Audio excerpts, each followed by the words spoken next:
Pourquoi entend-on parfois que le MLM est pyramidal, sous-entendu que c'est une arnaque? Quand on travaille dans cette industrie, on est à un moment donné confronté à ce genre de remarques. Alors pourquoi certaines personnes disent cela et est-ce vrai? Nous allons tordre le cou à cette polémique tout de suite.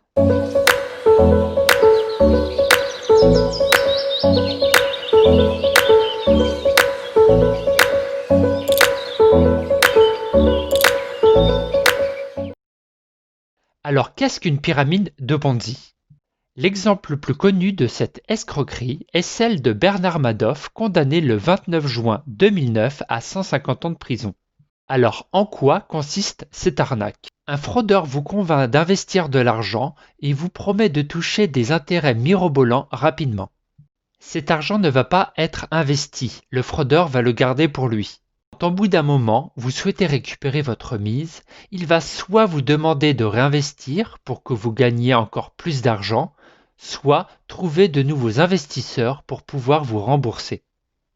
Vous serez ainsi payé par la personne qui sera victime après vous.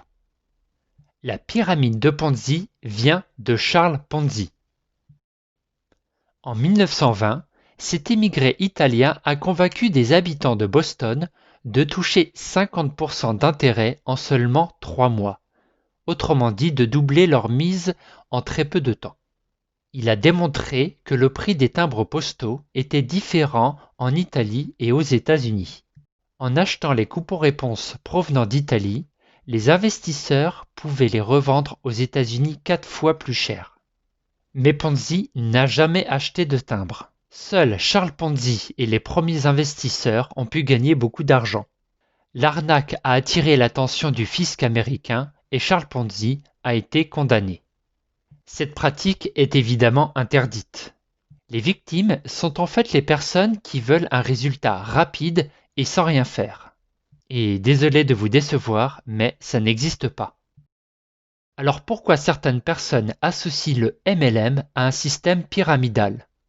Alors la plupart des cas, c'est un ami d'un ami qui a alerté votre interlocuteur qu'il existait des arnaques de type pyramidal. Et comme votre interlocuteur est nouveau dans le MLM, il alimente ses peurs par des préjugés et des on-dit. Et c'est tout à fait normal. Quand on ne connaît pas un sujet, un voisin, une nouvelle mode, un nouveau concept, on a souvent tous des préjugés. Et notre cerveau reptilien tire la sonnette d'alarme dans notre tête pour nous protéger d'un éventuel danger. C'est ainsi tout à fait normal d'avoir peur de quelque chose qu'on ne connaît pas. C'est comme ça qu'on a survécu jusqu'à aujourd'hui.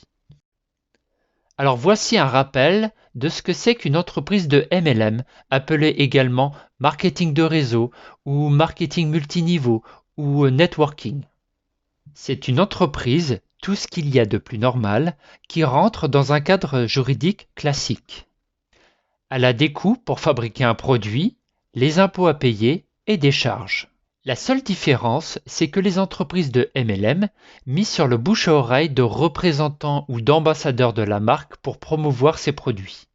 Les coûts, ainsi normalement prévus en publicité et en charges salariales, sont reversés aux distributeurs. On connaît tous des entreprises de MLM. Qui n'a pas dans ses placards des boîtes Tupperware? Les consommateurs d'un produit ou d'un service dans différents domaines tels que la santé, l'alimentation, les voyages, les produits ménagers, les cosmétiques ont la possibilité d'être rémunérés s'ils proposent ce produit à leur entourage. Quand on y réfléchit, c'est plutôt bien pensé. On sera plus tenté par exemple d'aller voir un film si un de nos meilleurs amis nous le recommande. Ensuite, comme toute entreprise, un commercial qui commence vend lui-même les produits de son entreprise. S'il souhaite progresser et augmenter son chiffre d'affaires, il embauche d'autres commerciaux qu'il forme. Dans le MLM, un distributeur pourra lui aussi recruter des partenaires et les former. Je vous invite à visiter le site de la FDV si vous souhaitez en savoir plus sur cette industrie. Vous y découvrirez notamment qu'il y a eu un partenariat avec Pôle emploi pour favoriser le recrutement dans les entreprises de la vente directe. En 2018, le secteur de la vente directe représente un chiffre d'affaires de plus de 4 milliards d'euros. Alors quelles sont les raisons pour lesquelles le MLM est parfois montré du doigt? Alors même si la structure de la société ne change pas des autres, le moyen de promouvoir le produit est différent. Le bouche à oreille ici remplace la publicité. Des distributeurs un peu trop enthousiastes essaient de constituer leur équipe avec des arguments maladroits, en disant par exemple que vous pourriez gagner beaucoup d'argent rapidement et sans trop travailler, ce qui est complètement faux. Le MLM s'adresse à des personnes qui ont une âme d'entrepreneur, à des personnes qui sont habituées aux difficultés, au rejet et qui savent que pour réussir, il faut absolument se former et travailler. Si vous avez une mentalité uniquement de salariat et de sécurité, le MLM n'est peut-être pas fait pour vous. Il existe comme partout et heureusement des détracteurs au MLM. Des personnes qui ne connaissent pas et qui donnent leur avis quand même, ou des personnes qui ont été déçues car ils pensaient avoir trouvé la solution miracle mais ils n'ont pas eu le succès espéré. Il y a eu malheureusement aussi des arnaques comme dans toute autre industrie. Voici un tableau récapitulatif de la différence entre le MLM et la pyramide de Ponzi. Le MLM est légal, alors que les pyramides de Ponzi, comme c'est une arnaque, est évidemment illégal. Dans le MLM, vous pourrez avoir un gain à moyen voire à long terme, alors que dans la pyramide de Ponzi, on vous promet un gain rapide et sans travail. Dans le MLM, évidemment, il va falloir que vous appreniez un métier et travailler en conséquence. Dans le MLM, le produit ou le service est réel, il existe, alors que dans la pyramide de Ponzi, pas besoin d'avoir un produit.